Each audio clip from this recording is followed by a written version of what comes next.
Hi everyone, and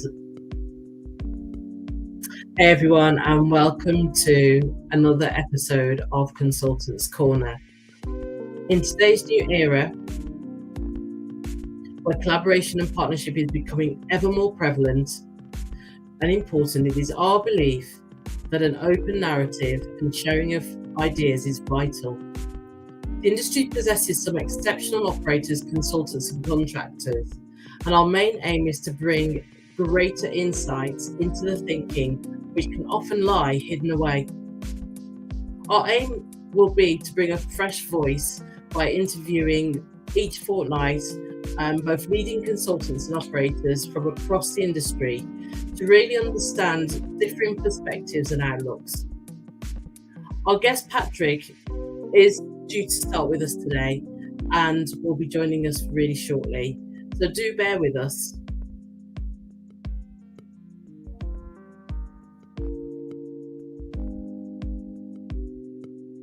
I'm Maxine Crow, your host, and this is a session with Patrick McDermott, CEO of DigiTally.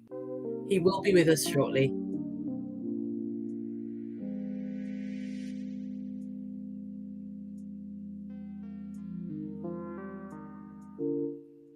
So in terms of our audience and what we've been running Consultants Corner now for about 6 months. We've had some really amazing guests, and for the remainder of the year, we will have on the show Kevin Watson from Amadeus, and also a great operator called Social Pantry. So we'll be having a guest called Alex on the show, and they'll really be talking about their business, their journey, and their insights as well. One of the things that stood out for me doing Consultants Corner is just how open our guests have been to share their knowledge and really improve and start to make a change in the industry narrative. We're moving away from being very traditional, and in some businesses we understand that it's going to be quite hard to do because of the industry that you're in. However, we are gradually making that change through having these vital conversations. You may be wondering what we've got in store for next year. 2024 is going to bring some really great insights in that we're going to be asking a big question. And the question is really what around collaboration and partnership. Hi, Patrick, how are you? Hi, Maxine. I hope you can hear me okay. Yes, I can. I was just Great. introducing what's coming up for us for next year in 2024 on Consultants Corner. We're going to be asking a big question. But thank you for joining us, and I hope everything is okay. It's okay with you. All hunky dory. Just a couple of minutes behind. So, but glad to join you here on today's call. Okay, so take a breath. Take a breath. All's good. And all right, excellent. So just for our audience, Patrick, just introduce yourself and a bit about your background. Great. Yeah, Patrick McDermott is my name. I'm a native of Galway in the west of Ireland. My background is in hospitality, where I was working in 5-star hotels and Michelin star restaurants in Dublin. Then I went on cruise ships for 5 years, working with Cunard Line predominantly. After that, I went to where I'm now living, Galway, for a weekend, and that was just over 19 years ago, where I started a business in stock control. It was a stock taking service where we went into hospitality and then retail businesses with teams of people, and then we were counting stock by scanning barcodes. But again, that was 19 years ago. I've exited that business, and now I am the CEO of DigiTally. And DigiTally is a software company that works with food service businesses in the areas of stock control and food waste. I remember when we actually first met. It was at an entrepreneur's pitch, and that's where I first heard about your company. What motivated you to start DigiTally? It was like with all good ideas, it was nearly by accident. What we found is because we had the service business based around stock control, and let's face it, stock control in most people's language is not a sexy subject, but yet it's a necessary evil and one of these things that people tend to avoid like the plague. So what we found out in a lot of our customers in the stock taking business were counting their stock in delis over here over Mhm. in Ireland. The delis are a little bit different, or convenience stores are different, whereby they make up your sandwiches ready to order. Whereas in the UK, it's a little bit more grab and go. So what we found is that the retailers that own those stores, they were more used to uh, buying a Mars bar and selling a Mars bar, whereas all of a sudden they were buying baguettes and selling them as 15 different things, and their margin was going up and down. So as a result, their margin was skewed. So, but the way they were controlling that was by pen and paper. So we said, well, look, there has to be a better way. We didn't find one, so we created one, and that's where DigiTally came from. Yeah. Oh wow, that's amazing. I was just talking to the audience before you came on about how we're shifting the narrative from being very very traditional to innovative and new thinking. And how do you feel and think that the narrative has changed over the years? Yeah, I think that the narrative when it comes to hospitality, that like with all industries, it's changing, and there's kind of the traditional way of looking at it, and also with the new way of looking at it, and a lot of that always comes back to teams and to people, because when you look at teams of people in hospitality when I started. Now, I don't want to sound like a dinosaur, but the reality is that it was based more around hard work, about a little bit more labor intensive. But as time has gone on to where we are now, what has happened is that people are getting less, let's say, willing to work intensively. They want to work smarter, and that's been partly been driven now by the need for hospitality and food service businesses to get staff. Staff is by Yeah. far the biggest challenge that they have after inflation of energy and goods. And so what you have is, it's a duty now on businesses to create a way so that when people who are turning up for work are, every hour that they work is justified, that they're Mm, optimized. And that's where I think the likes of technology and continuous improvement can come in to help move towards a newer way of thinking, because mm. you need staff. And that's going to be one of the biggest challenges, is how do we keep them customer facing longer and to eliminate some of the mundane tasks. So that's what I'd say about the new way of thinking. Yeah. Have you, so I know AI is on the tips of everyone's tongues, and we've got a conference coming up in a couple of weeks actually. Do you already incorporate AI into Digitally? And how do you? Yeah, absolutely. AI, it's impossible to get away with or away from. It's a buzzword that's on everyone's lips, and we have embraced that in a couple of different areas. First of all, is that when you look at, I mentioned about the staffing issues that you have within food service and hospitality. Mm, And let's face it, a lot of people starting off, they don't know how to analyze margins, what's good, what's not so good. So what we've done from our software perspective is that not only does the system generate reports and results, but it will also identify where the problems are. So we'll then say, well, if you have X amount of waste, if this continues, this is the negative effect on your bottom line. And likewise, if your GP or your gross profit is higher or lower than expected, how will that then forecast into the future? So there's three different elements we can use it on. One is on the gross profit analysis, so uh, analyzing how to increase it. Number two is on your food waste analysis to analyze trends. And then third is on forecasting. So if you can say, well, if my margin and my sales continue, what if I increase my sales by 1% and my purchases by 2%, or if it goes in opposite ways, that you can then yeah. put in the different scenarios, and then that the AI will then generate the results for the next 6 to 12 months. But it will do that in less than a minute. And how easy, or what's the ease of implementation of your system for anyone that's actually interested in those efficiencies, gaining those efficiencies, and um, supporting their resources? Yeah, the thing with software is that number one, it has to be simple to use, and what I mean by that is it has to, for all stakeholders, have to be able to engage with it quickly, get up and running, able to navigate it quite easily.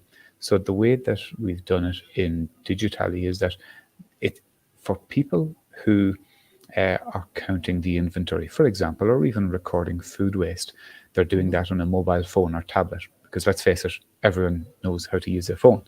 And so Yeah. if we make that very simple, then it means that the quality of the information and the accuracy of that will then feed back up the line. So it means that the level of data going to the site manager, to the operations manager, to senior financial people will then be considerably more accurate and Yeah. trustworthy. And because we have a knowledge of when it comes to the pitfalls around the what does happen in the depths of a kitchen, we know how to create, how to eliminate discrepancies and variances that will then make the management of their margins significantly easier. Because let's face Mhm. it, when people are working in within a kitchen and they're asked to count stock, it's normally pen and paper, then putting it into an Excel sheet. But now in a lot of cases, they're not even teaching Excel at school. So let alone the analysis of a margin. Yeah. What's your cost of sale? How do you calculate it? What's your closing stock? What's your opening stock? A lot of people, they don't know that. So that's where software comes in. Yeah, that's absolutely brilliant. Let's just talk a little bit now around collaboration and knowledge sharing. So, how do you actually foster collaboration in your projects and the teams, like when you're working with contractors and consultants, Yeah, do you mean internally so within our own team? operators? Yeah, yeah, in your own team, but also working then with operators and consultants. Yeah, I'll tell you within our own team first, because collaboration is huge, and a lot of that comes down to, first of all, having the right team, which then backs up a little bit further into the proper recruitment, knowing what you Mm. want, and then getting people engaged. But the way that we work it is we have annual goals for the business. We then have a weekly meeting, and at that meeting we then discuss the annual goal. We break that down into a goal each quarter, and within that goal we have each goal is assigned to a person or to some people, and then that each week they're then presenting on that quarterly goal. What I mean by presenting is they're saying the progress that they've committed to the week before. So each week they're saying what they're going to do in order to deliver that goal. And then it's color coded, either green, amber, or red. Green meaning it's done, fully completed. Amber meaning that it's partly done and more to do. Or red meaning it's not done. What it means is that then each week you can see that there's continuous progress and momentum being created, because it goes back to how do you eat an elephant, and it's really is one bite at a time. And Yeah, so if we all want to climb Everest quickly, but the reality is you really just got to take it one stone and one step at a time. And yeah, that's where I feel that if it's if you see a series of reds then coming up in our meeting schedule, we can see this goal isn't going to be completed this quarter. And if it's not, then we need to say, where do you need help? And it's not beating people over the head with a stick. It's very much the arm around the shoulder. There's a problem here. What's up? How can we yeah, help you? When it comes then, Maxine, to the other side, which is based around the with our customers, and how do we have a collaborative approach with them? The first thing is, what do you want? What's the problem? Do you have the same problems as other businesses? Because in a lot of cases, it tends to change based on the business. There might be similarities, but there will always be nuances within each business. But the reality when it comes to tech is that every food business wants one system to manage everything. And mhm, the other side is it doesn't exist. Unless you're willing to pay 6 or 7 figures for SAP to go and to resolve it, and you end up with a ginormous system that takes days and in some cases weeks to implement, you need to have smaller systems that do specific tasks very, very well. yeah, Because otherwise, a good example of this is a POS system. Every food business has one, but that controls, for example, the sale of recipes. But yet, when it comes to a stock take time or inventory or food waste, in most cases, you're wasting the ingredients. So as Mm. a result, the POS, they all have stock, they all do stock, but yet how many people use it for Yeah. intuitively to count and report on their food and their food waste? None. In some cases, their solution is to print out sheets and then to go and do it manually. But to me, that's totally inefficient. Going back Mhm. again to the original point of getting people to work as productively as possible, that's where systems, the likes of DigiTally, to complement what's already there. But first of Yeah. all, what's the problem? How can we help? And then we'll tell you honestly, can we help? Mm. Thank you for that insight. Just as a contractor, what are the unique challenges that you face with Digitally, and how do you overcome them, and what can we do to actually help share that message and the solution that you're bringing to the market? Yeah, I think that there's a couple of different aspects to it. With our business, we specialize with food service, and within food service is a close knit community. So because we're predominantly looking at the UK and expanding the business there, it's getting to know the people within the sector, getting to Mm, know the decision makers, because what we found out is that not just because somebody can use your software doesn't mean that they're your ideal customer. So we look to try and get conversations going, to try and get talking to the right people in the right locations, so as we can then see about implementing a solution with them. Because the problem that we're trying to solve is very, very simple to understand, it mm, means that people get it. They get it very quickly that if you're recording your food waste and you're doing it manually, we can help. If you're doing your inventory or generating your food margins manually, we can help. If you're using Excel sheets, we can help. If we can't, we can't, and that's fair enough. But the problem is very, very simple for people to be able to understand. And the simpler and clearer we can get with sharing that message, then the better it will be for our customers. mm. Thanks, Patrick. Let's talk a little bit around sustainability, because it's not going to go away. It's here to stay now. So, how do you define sustainability in Digitally, and why is it important? Yeah, I think that sustainability it's a topic that's close to my heart, and I think, not too sure if it's a right definition or not, but if we leave the world a better place than when we found it, is where sustainability comes in. What's very unique to us in this conversation is with food waste. That if food waste were a country, to give a few facts and figures around Mm, it, that it would be the third highest emitter of greenhouse gases.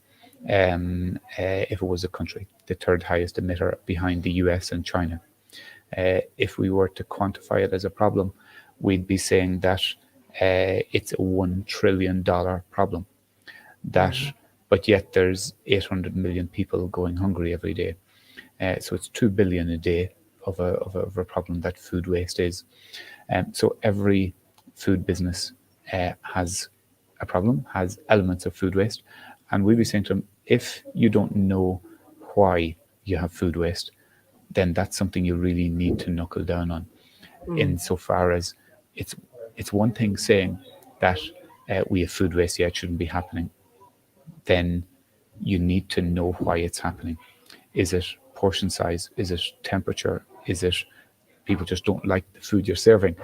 What is mm, the reason for that? And I think that that's a piece that a lot of people miss out on, is why. And so that's something we'd be very specific on to get there, whether it's a school, whether it's business and industry, whether it's a stadia, that we can understand why.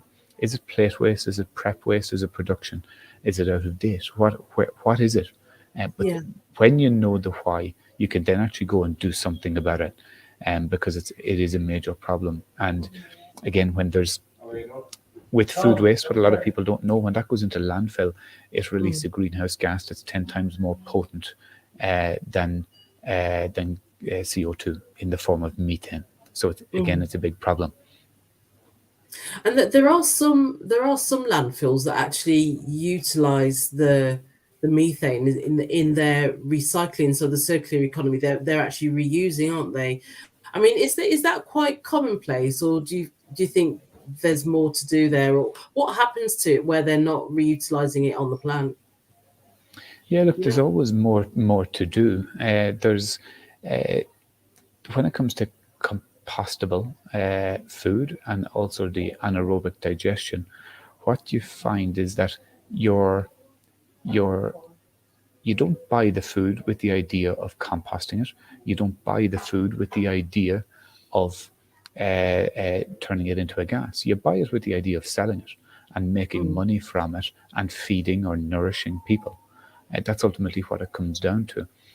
So if you are buying it with the idea of now I have a solution for doing it, yes, it is good, it is progress. But as Yeah. you said, is there more we can do? Yes, there is more we can do, and that's to prevent it in the first place. Mm. But what, in terms of sustainability and how the landscape's changed, how do you think DigiTally will evolve and change with the demands of sustainability when it comes to food waste? Yeah, well, with us, I mentioned already with the AI aspect of it that it's one thing knowing that you have food waste, which is great, that you can measure it, you can put a value on it, but you need to be able to cut it in half. Like, Yeah, don't get me wrong, it is a problem, and in most cases, it is unavoidable. But there's a certain amount of it is avoidable, and mm, that's really the section that businesses have to concentrate on. But we believe that AI, in analyzing the trends of the different products, that yeah, when they're entering it in electronically, it means that it's already in a system. It's costed correctly. The amount of grams, the amount of times that product was wasted on a particular day, week, month, you can see a trend. And when you can see yeah, a trend, you can then look to put in some preventative action and keep yourself on the front foot rather than on the back foot and reacting yeah, to these changes. yeah. That's great. Just talking about some challenges, can you just share with us some examples of the projects that you've worked on? What was most rewarding about them? Most rewarding, well, I'd say probably the most rewarding one that I was involved in was with the past business that I had, which is the stock taking business that was acquired there in June of this year. That was a good satisfaction to me personally. From a business perspective, anytime that there's awards that are involved, that's recognition for a job well done. That could be from industry or from peer groups. Yeah. Things like that, I think, are really important for us to be able to get that bit of acknowledgement. To me, that is a great achievement when we Mm. do get that. Oh, that's great. I'm going to move on to just under some lessons to share. Um, so, can you share a time when things didn't go as planned? How did you handle those setbacks, and what did you learn from the experience? So we're Uh, getting up close and personal now with you, Patrick. yeah, I never had a bad experience at all. No, I never have. Whatever in your life, does that does surely, that happen? surely Does that happen? Seriously? No. I'd say me no more than any other business owner when it comes to we all make bad decisions, but I think when it comes to decision making, it's all about how quick you can spot that an error has been made and how you react not. to it. So if it's a customer that you've messed up with, for example, you got to put your hands up and say, "We messed up. This is what we're going to do about it." Because you know Yeah, yourself, if you go into a restaurant and then you're served a bad meal or you have a bad experience, the way that you're treated and that you're made to feel will then depend on if it's a good experience. If it's a nice person that's serving you, then the chances are you won't you that'll be the end of it. Whereas mm, if you're then it's another problem on top of a current problem, it's only digging a hole. But my mm, own experience, I guess, a good example would be when it comes to recruitment. That recruitment is incredibly challenging to get right, and I've had my fair share of let's say, less than ideal outcomes when it comes to hiring the wrong people. And a lot of cases, I always look at myself and then to say, well, is there something that I could have done differently? And Mm. when I believe when you have that kind of an attitude, you're constantly learning. And if you're constantly learning, it means that the chances of it reoccurring are greatly reduced. Because I say the definition of madness is doing the same thing over and over again and expecting a different outcome. Yeah, that is very true. And also, but I mean, it's commonly known that we don't see failures. Failures are opportunities and to learn and to grow and evolve. So yes, I've had a 100%. fair few of those as well. Yeah, I couldn't agree with you more. And there was, if there was one person that you'd look at with regards to that, who, if you were to, let's say, go to dinner with, if that was possible, would be the likes of Thomas Edison. It's very much on what you say with the failure side of it. That depending on what quote you read, it's either 1,000 or 10,000 times that the prototype for the incandescent light bulb hasn't worked, but yet he didn't give up. No, He tried something different, tweaked, changed, adjusted. So if you're ever to go for a meal with someone and to learn what is it stubbornness, is it ignorance, or is it pure perseverance? Either way, the outcome was a good one, and so you it have to was. admire something like that. Yeah, Yeah, persistence is key, I think, in any business. And how long has Digitally been launched? When did you yeah, we had form the company? our first customers in 2018. Okay, so it's so still relatively young, still relatively young. Yeah, it's kind of one of those, when do you stop being a startup and when are you now a business? So I'm Mm. still waiting for the definition on that one. Okay, we wait with bated breath. Yeah, exactly. Okay, so let's just talk a little bit around future trends in the industry. So, what do you consider as future trends in the industry, and where do you feel that Digitally will fit into that narrative? Yeah, I've touched on a couple of the points already that a lot of it will be around the staffing, because that is such a problem to keep people customer facing, that the ones that Mm, do turn up, um, there, because of the amount of new entrants going into the business, into the sector, it is a major problem. So mm, that's going to have a direct reflection on wages, and that the inflationary effect with that is going to be substantial. And I think that businesses will have to get creative with shifts. The days of split shifts, things like that, are well gone. So yeah. people that are turning up and that are committing to a customer facing role, they need to be well looked after, because that's going to be a big challenge in the future. Uh, Mm, the role of technology has a big role to play. I think that if there's a continuous improvement mindset within the business, what they will be doing, if they haven't done it already, will be mhm, consistently bringing in new technology to eliminate mundane or manual tasks, so as the person can be working consistently on what we would call their unique ability. So if they're very good with customers and they are in a customer facing role, you don't want to have them doing cleaning or polishing cutlery or doing something daft like that. Get the yeah. technology to do those bit right, and then get them doing what they should be doing as often as possible. Mm, So really okay. optimizing every shift and every hour every hour of labor. Yeah, yeah. Thank you. So, what kind of legacy would you like to leave? Is Digitally your forever company now, or do you have some other advancements that you're working on to expand Digitally? Well, apart from the obvious world domination that's just around the corner for us, we'll. Starting But with the for UK and Ireland. yeah. Look, it'll happen. It'll happen. No, our thing is to bring our software global, to bring it to businesses who want it, and that who has a need to resolve a very simple problem. And I came back to it at the start when I said around the simplicity aspect of it, that a lot of people live with pain within their business. And the example that we use for when we're talking to people is that, right, well, you have pain, but what are you going to do about it?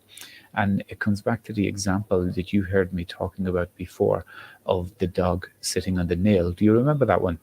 Yes, I remember. It was that when we met up. Yeah, yeah. Yes, I'll yeah, repeat I it for you. remember. I'll repeat it for you. That it's the guy that's walking down the road and he hears a dog whimpering. So he goes up to the porch and he sees a dog sitting on the porch and the man in the rocking chair and he says, "What's up with the dog? It sounds like he's in pain." And the man says, "Yeah, he is. He's sitting on a nail." And then he says, "Well, why doesn't he move?" And the man says, "Well, it's not hurting him enough." Mm, So it comes down to when it comes to businesses that we all have the pain in our businesses, but not all of us are willing. It's not a sharp enough pain for us to actually move and to take yeah, action on it. But that's where we believe that businesses with the likes of DigiTally will look at resolving pain when it comes to Excel sheets, manual inventory, food waste, and then the reporting at the different levels of the organization. So again, when there's tools there, it's a matter of letting people know that we exist. And so yes, that's our thing, is really to get that message out there, Maxine. yeah, yeah. And who are your ideal target to talk to about and showcase the product, your product to? Yeah, yeah.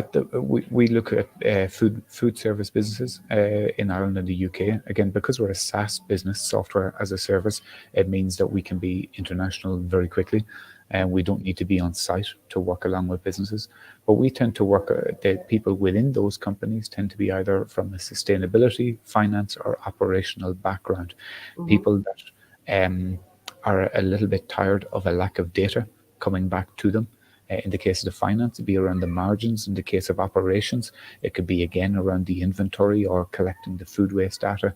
And when it comes to sustainability, it's around we need to know our carbon footprint of our food waste and Yeah. then to create the scenario and the situation that our carbon footprint is reducing. Because if it's Hmm. not demanded by our customer, as in the food service business, it's demanded by their customer, which could be a school, could be business and industry, depending on what section. But that Yeah. we it need good quality data. Yeah. Thank you. Um, so just going to pick your brains for a bit of wisdom now. What would you give the audience? What top three recipes for success would you give the audience in terms of clients, caterers, consultants, operators? Do you mean from do you mean from advice regarding business or things they could or should be doing? Do you mean generally speaking? So in generally speaking, your three recipes for success, whether it be digitally or from whichever angle you want to take it. Yeah, well, my three recipes, let's say with regards to the qualities of myself and my team, and as a business, the way that we would look at it, one is being honest, is very important. Second is to deliver value in Mhm. everything that we do. Um, and then the third would be continuous improvement. That just because you solve one problem doesn't mean that you stop there. When it comes to the business themselves, if I was a food service business, the three questions that I'd be asking them in order to see about them growing is one: do you count things manually? As in, do you use pen and paper and Excel sheets for food or beverage? If you, the second is, do you with your food waste, are you recording it? If so, is it electronic? And do you know why the food has been wasted? Because with getting the cost of your food waste, you can then really put a proper story on your food waste. And then the third is with your reporting. Are you using Excel spreadsheets? So with all of those three things, that's where we would start a conversation with these businesses, Mhm. because if they have any of those three problems, then we can assist them. But they're just so simple to understand in Yeah, a lot of cases. But it's all about good quality data converted into information that is actionable. yeah, yeah. Thank you for that. In terms of a quick fire round now, uh, tea or coffee? Coffee, black Early black bird, Americano, black Americano. Are you a early bird or a night owl? definitely early bird. Okay. And one word that describes your work ethic. Focused. Okay. And I if was you going to be cheeky there and say two with continuous improvement. But yeah. focused. You can have the two. You can have the Uh, two. I Um, just put in three there, Maxine. But yeah, I'll take some. Yeah. and then if you could, so you've already mentioned Edison, so you're not allowed to mention Edison. But if you could have dinner with any historical figure, who would it be? Oh, apart from medicine, I would think that someone along the lines of uh, Gandhi. That when you have someone Gandhi. who, yeah, I think so. And it's not someone that's a major business guru, but it's more of the balance when it comes to uh, the mind, body, and performance. I think that Mm, that's a really important part of uh, myself to have that balance. Now, I'm not someone that does be sitting in on the top of a mountain with my legs crossed and humming, but it's something I think that we all need to be a little bit more mindful of. yeah, I like that. I like that. And I connected with a lady today. Actually, I'll probably connect you in with her. And she brings an elite sport mindset to business. So I think there could be something there in terms of a complimentary. I'll introduce you to her when we Do finish. And do please, yeah, because there's a business group that I'd be involved in. And what we do is I've been in it for the last number of years. It's called the Power of Seven, and mm, that's based around three things, which is yourself, your family, and your business. And that the idea is to treat it like a three-legged stool. That yeah, if one of them is shorter than the other, it's going to rock. It's going to be unbalanced. But those three things need to be aligned in order for you to succeed. And that's mm, ultimately what it is. So family, business, and self. And ultimately, it starts with self because you can't be the best person for your business or even for your family or your children if you're not the best version of you. And that's really important. So it's something that, again, that I would put a lot of emphasis in. yeah. That's really really insightful and. I should take that on board as well. The three-legged stool. I'll have to visualize it so I can remember it. So, Yeah, Patrick, yeah. in terms of, I'm really sorry that I couldn't meet with you actually the other week when you were over in London. But when are you over in London again? And what events have you got coming up in DigiTally? Yeah, we're back there next Wednesday. There's an event coming up next Thursday evening Thursday morning in the Little Ship Club in London, which is a conversation on tech and AI that I'll Hmm. be speaking at. There's then also on the 6th of December, there's the release of the Alex report, which EP Partners is putting out. We'll be attending that, which will be a great meeting point for the food service sector. So I'll be attending that also. Okay. So look, I'm normally over in the UK about three times a month. So I'm a frequent flyer, frequent flyer. Yeah, that's really good.